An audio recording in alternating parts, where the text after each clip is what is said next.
এতিয়া যদি মোক গুৱাহাটীৰ পৰা আহি পাবলৈ 3 ঘণ্টা সময় লাগিছিল, আগতে গুৱাহাটীৰ পৰা গোৱালপাৰালৈকে আহি পাবলৈ 3-4 ঘণ্টা সময় নালাগে, 3.5 ঘণ্টাত আমি পাই যাওঁ। আজি ৰাতিপুৱাৰ পৰা এনেকুৱা লাগিছে কেতিয়া ধূপধাৰা পাম।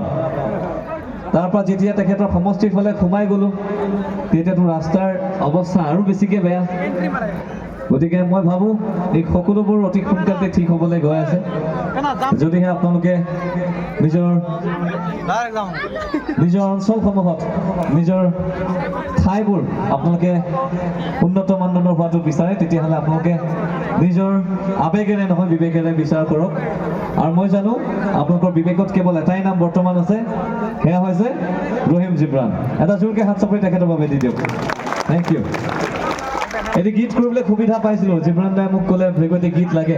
মই কৈছোঁ দাদা আপুনি নক'লেও গীত ৰেডি হৈ আছে মোৰ, গতিকে সেই গীতটি গাম নে নাগাম? গাম। সেই